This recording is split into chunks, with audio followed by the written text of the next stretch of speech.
Hello friends, അങ്ങനെ പുതിയൊരു update വന്നിരിക്കുന്നത് നമ്മുടെ സ്വന്തം മമ്മൂക്കയും അൻവർ റഷീദിൻ്റെയും ഒരു മൂവി. അത് ഏറെക്കാലമായിട്ട് ചർച്ച ചെയ്ത വിഷയമായിരുന്നു. എന്തായാലും അതിനൊരു തീരുമാനമായിട്ടുണ്ട് ഏറെക്കുറെ. എന്തായാലും കുറേ കാലമായിട്ട് അൻവർ റഷീദിൻ്റെ ഒരു പടം എന്ന് വെച്ചാൽ അൻവർ റഷീദ് അവസാനമായിട്ട് ചെയ്തിരിക്കുന്നത് എനിക്ക് തോന്നുന്നു ട്രാൻസാണ് തോന്നുന്നു. ട്രാൻസ് അത് ഗംഭീരമായ സിനിമയായിരുന്നു, ഒരു രക്ഷയില്ല സാധനം. കാരണം ഫാക്കത്തും നമ്മുടെ ഗൗതം വാസുദേവനും മറ്റേ നമ്മുടെ ചെമ്പമ്പീനൊക്കെ, പിന്നെ അതിൻ്റെ ഒപ്പം തന്നെ നമ്മുടെ സ്വന്തം ജീവിതത്തിലെ വിനായകനെ കൂടി ആടി തിമിർത്ത സിനിമയായിരുന്നു, ഒരാടാറ് സാധനമായിരുന്നു.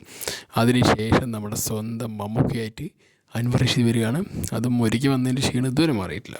നമ്മളേറെ തിയേറ്ററിൽ അറമതിച്ച് ആഘോഷിച്ച് ആക്രോശിച്ച സംഭവമാണ് നമ്മുടെ സ്വന്തം രാജമാണിക്യം.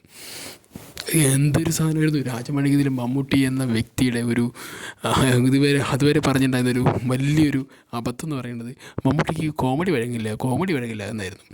ആ പടങ്ങൾ വന്നപ്പോൾ എന്താ പറയുക, കോമഡി അല്ല, ആക്ഷനല്ല, എല്ലാ ചുക്കും ചുണ്ണാമ്പും എല്ലാം അടിച്ച് പൊളിച്ച് തകർത്തെറിഞ്ഞു. ബോക്സ് ഓഫീസിൽ അതുവരെ കാണാത്ത മമ്മൂട്ടി വിളയാട്ടം.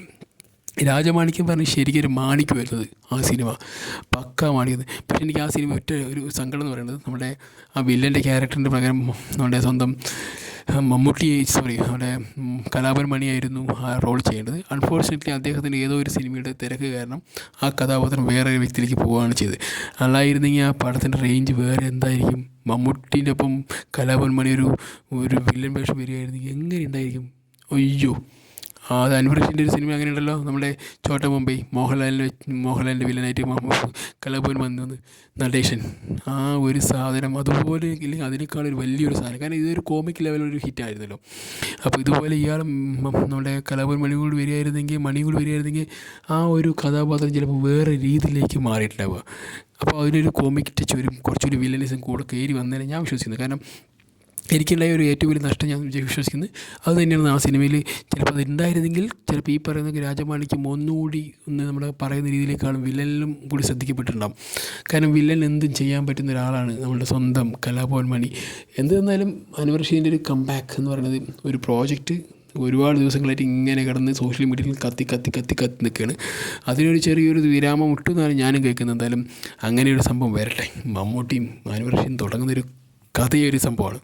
രാജമാണിക്യത്തിൻ്റെ ഒരു ഡബിൾ ഡോസുള്ളൊരു സംഭവമായി വരണമെന്ന് ഞാനും ആഗ്രഹിക്കുന്നു. എന്തായാലും ഗൈസ്, നിങ്ങളെപ്പോൾ ഞാനും വളരെയധികം ആകാംക്ഷയാണ് ഈ ഒരു സിനിമ വരുന്നത്. കാരണം രാജമാണിക്യം പോലൊരു സിനിമ ഇനി നമ്മൾ കാണാൻ പറ്റുമെന്നുള്ളത് ചോദിച്ചില്ലെങ്കിൽ കണ്ടില്ലെങ്കിൽ ഒരു എന്താ പറയുക, അതുപോലെ ആകാംക്ഷ ഇരിക്കുന്ന സമയത്ത് വീണ്ടും ഒരു അൻവർ റഷീദ് സിനിമ മമ്മൂട്ടി വരുന്നു പറയുമ്പോൾ തന്നെ പിന്നെന്താണ് ഒരു സംഭവം അല്ലേ. എന്തായാലും നമ്മൾ ഏറെയധികം കാത്തിരിക്കുന്ന സിനിമകളിൽ ഒന്നും കൂടിയാണ് ഇവർ തമ്മിലൊരു കോംബോ. എന്തായാലും വരട്ടെ.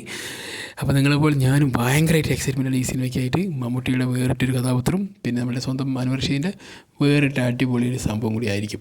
അദ്ദേഹത്തിൻ്റെ എല്ലാ സിനിമകളും ഒരു വേറിട്ട് നിൽക്കുന്നതാണ്. അപ്പോൾ ഇതും അതിനേക്കാളും മികച്ചൊരു വേറിട്ട സിനിമ ആവട്ടെ ഞാനും ആഗ്രഹിക്കുന്നു.